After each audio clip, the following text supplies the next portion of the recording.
Alright guys, welcome back. In this video, we're going to be making the queen. So without further ado, let's begin. Alright, let's continue from the last video.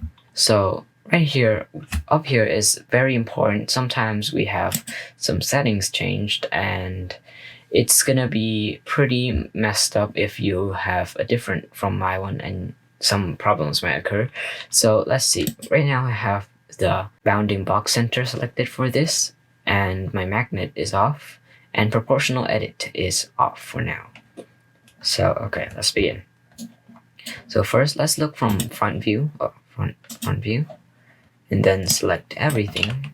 And as usual, we're gonna move this to the right now. So we're gonna try to put the queen right in the middle. Now it won't be perfect at the first time, so we just gotta try.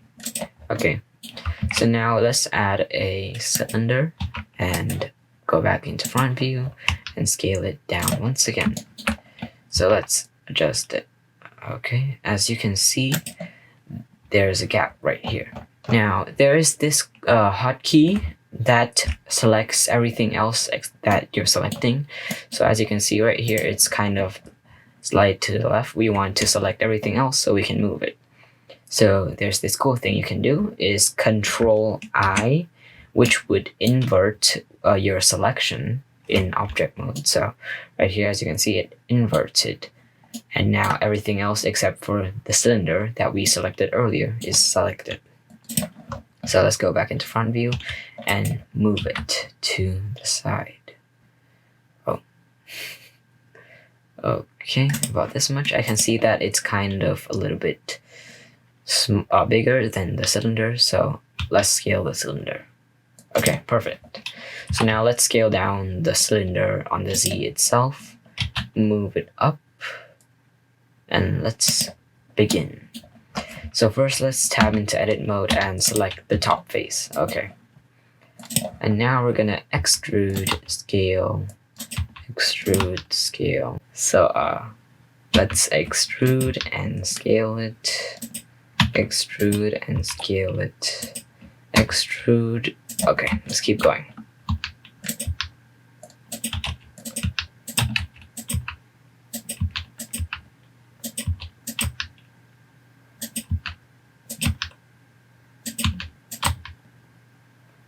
Okay, let's keep going.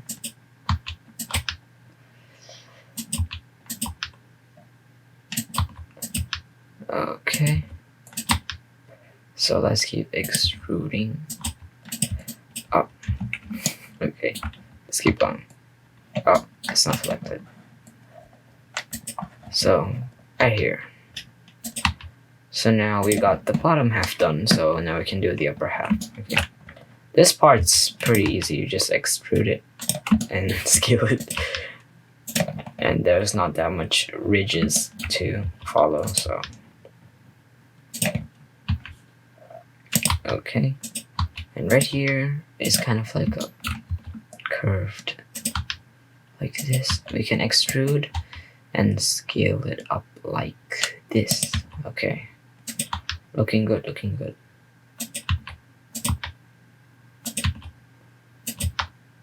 Okay, I think I should loop cut right here. I think it's kind of too straight, so let's scale it like this. Loop cut and scale it. If there's any place that feels too poly, you can give it a loop cut if you have already done the scaling and stuff. Okay, so there we go, the first ridge and the second one. Okay,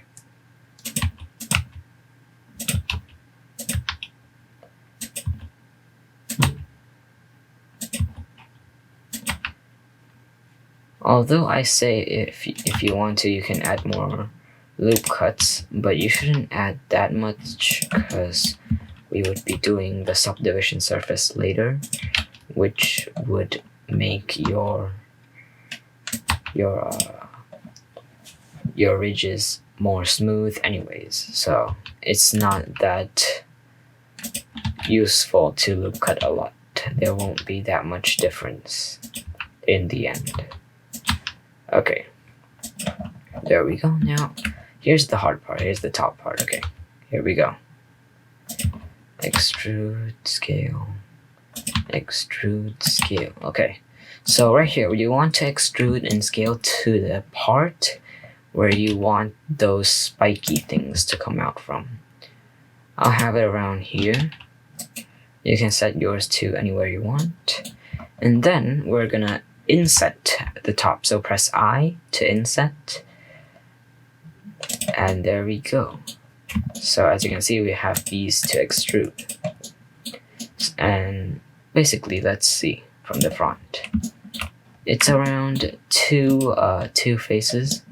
So right here, let's select 2, skip 2, skip 2, select 2, skip 2, select 2, skip 2. There we go. Select 2, skip 2, select 2, skip 2. There we go.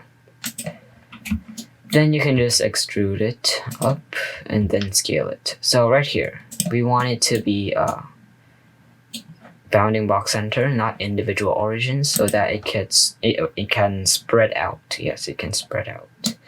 Then what we want to do is switch to individual origins, then scale the thing down so that it's smaller to go with like the curve of it.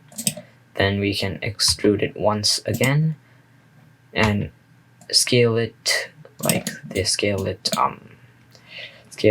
with individual origins, and then switch back to bounding box center to spread it out again.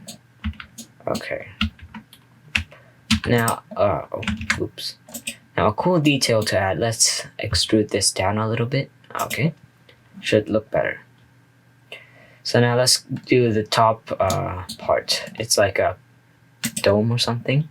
So you can have this extruded down, then we extrude it back up again and scale it. So let's keep going. Okay. Oh, let's keep going. Okay, let's bring this back down. Scale it, extrude, scale it,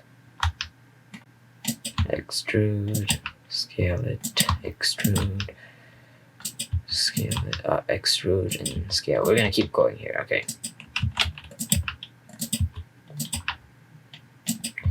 Let's keep going. Let's loop cut right here. Okay, that's perfect.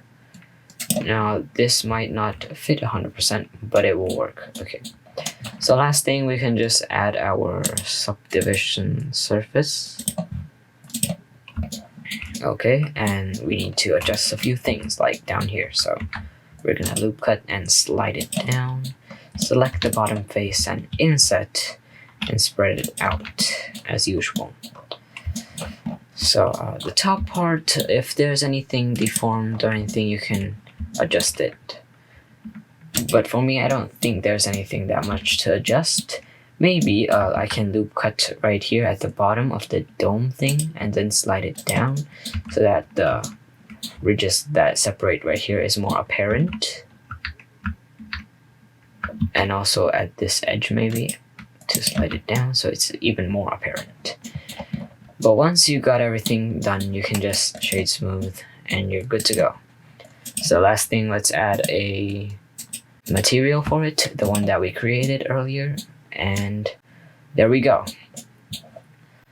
So that is it for this video, and we've also hit 100 subscribers. Thank you all to everyone for subscribing.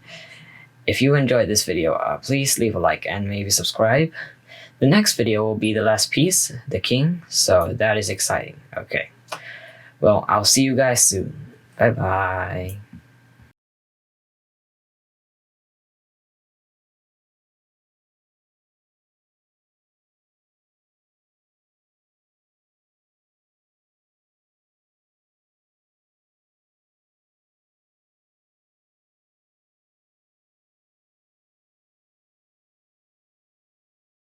Extrude, scale, extrude, scale.